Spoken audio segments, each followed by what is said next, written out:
Bonjour à tous et bienvenue sur Multi-Asset Alternative Investment pour la journée du 11 juillet 2014 avec, bon, aujourd'hui est toujours le petit point sur Fixed Income sur les taux allemands, principalement le Bund Bubble Chats.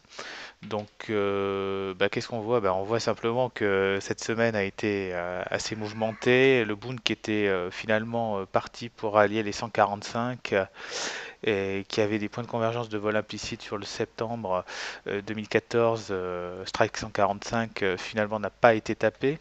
On est allé au plus bas sous les 146,50. Et donc en fait le problème d'Espirito Santo au Portugal, couplé au problème de réserve financière de la BES, couplé avec la forward guidance de la Fed qui donne une fin de QE pour octobre 2014, tout cela, tout cet ensemble a provoqué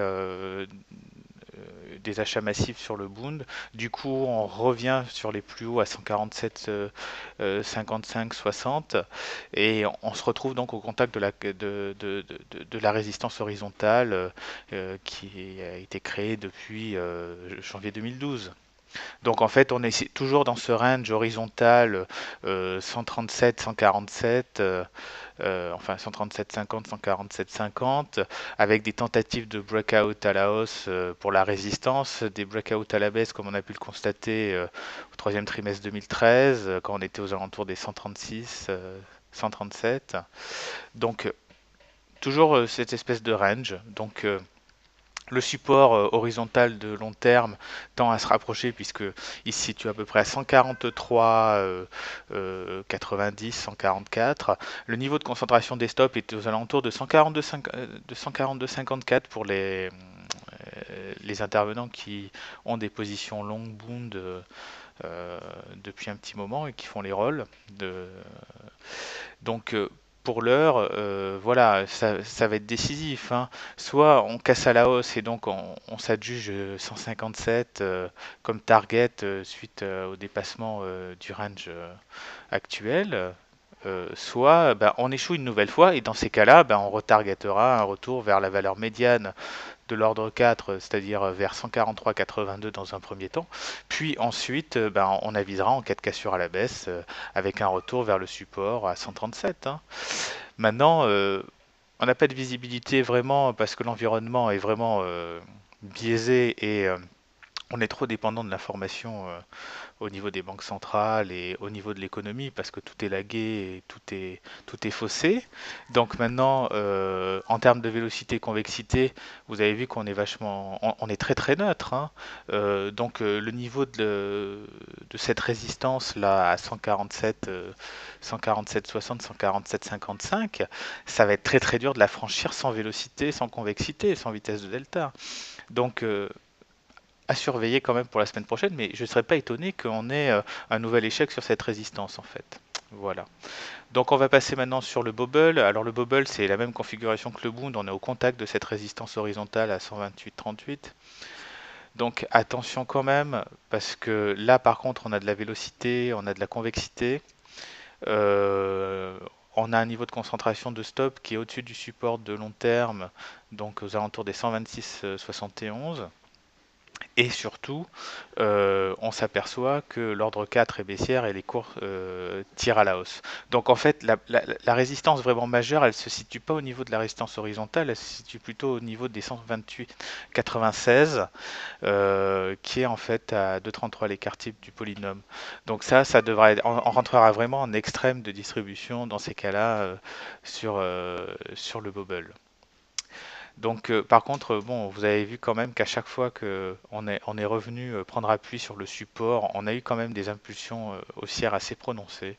Donc là, à surveiller, on pourrait avoir une décorrélation Bund-Bobble avec un Bobble qui casse à la hausse, tandis que le Bund reste flat en fait, stabile aux alentours des 147,60. Pour finir, le chat, alors lui, c'est toujours le calme plat sur le chat hein, depuis un petit moment. On est vraiment flat. Seul le polynôme d'ordre 4 est inférieur à zéro, le slope est inférieur à zéro avec une pente négative. Donc soit on reverte vers le point d'équilibre du polynôme, soit on tente de rejoindre les 111,17 vers le point haut en fait de la régression. À noter quand même que historiquement sur la partie très très long terme, weekly, on voit quand même une cassure, une rupture du rising wedge long terme qui a été faite aux alentours des 100, juste en dessous des 111 en fait. Donc logiquement, on devrait avoir un objectif baissier de la hauteur du wedge, c'est-à-dire qu'on devrait revenir au minima à 106, 105, mais eu égard à la configuration à tonnes du Schatz aujourd'hui, il est très difficile de pouvoir targeter des objectifs post-rupture de figure. Donc vous doutez bien que la grande difficulté sur le Schatz, c'est d'avoir un minimum de vol, quoi, parce que c'est là aujourd'hui, si on veut vraiment faire un peu de dérivé, c'est vendre on est vendeur straddle 113, 107 sans problème ou 112, 112, 108 à 3 mois, bon, le risque est mince, hein. Maintenant, il faudra voir combien ça cote, hein. J'ai pas les primes d'option dans la tête là. Voilà, donc c'était le petit point pour finir sur le chat. Donc c'est reste flat, il n'y a pas de visibilité, aucun intérêt en fait à traiter du 2 ans. Et pourtant, nombre d'assureurs se jettent dessus. Euh, donc voilà, donc pour finir, attention sur le Bund pour la résistance à 147, 55, 60. Oui, le Bobble, lui, probabilité un peu plus importante de casser à la hausse la résistance horizontale. Et sur le chat, ben, il est complètement anesthésié, il n'y a pas grand-chose à faire. Voilà. Donc je vous souhaite à tous un bon week-end pour ceux qui partent. Et puis sinon, je vous dis à très vite sur Multi-Asset Alternative Investment pour d'autres analyses. Ce matin, on s'est penché un peu sur le problème equity marché français CAC avec Veolia et Orange. Je vous invite aussi à regarder un peu d'autres d'autres futurs comme sur les commodities comme le coton par exemple ou le palladium. J'ai fait des petits points là-dessus parce qu'il y a quand même des grosses distorsions de marché maintenant, des grosses distorsions de Corel en fait sur les comos et il y aura quand même des opportunités assez importantes à très très très court terme. Voilà, je vous dis sur ce une bonne journée, bon trade et à une prochaine analyse. Au revoir.